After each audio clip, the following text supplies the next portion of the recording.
大家好，我是小美。今天用玉米面和面粉分享好吃的。首先准备3克的酵母，将玉米面和面粉倒入较大一点的碗中，再加入酵母，然后慢慢的加入150毫升的温牛奶，边倒边搅拌，搅拌成这样的颗粒状。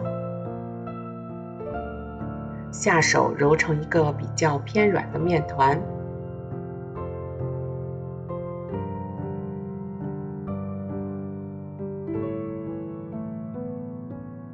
盖上保鲜膜，醒发2个小时。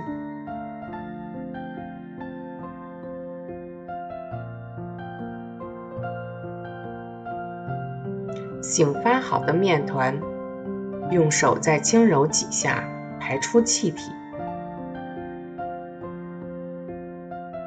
然后取一块面团，在手中来回的摔打，再揉成圆形。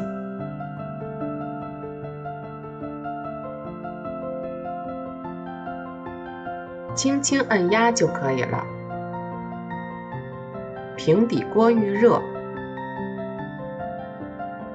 刷一层食用油，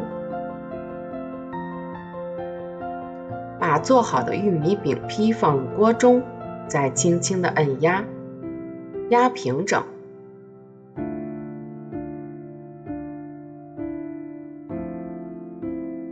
盖上盖子，中小火慢慢地加热，大约5分钟。打开盖子，看到玉米饼底部形成一层硬硬的锅巴，不需要翻面，然后加入温水，水量没过饼坯的2/3处，盖上盖子，将锅中的水慢慢的烧干，然后打开盖子，贴饼子就做好了，可以出锅了。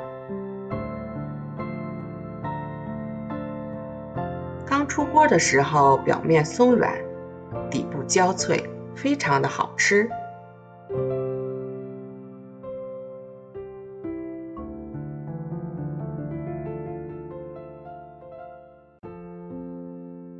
吃不完的话，可以放在保鲜袋里密封保存。想吃的时候，用煎锅加热后，再加入一点水，盖上盖子，再次把水烧干就可以了。如果你喜欢，也来试试吧。我是小美，喜欢我的视频，记得关注订阅，点击小铃铛，谢谢您的支持。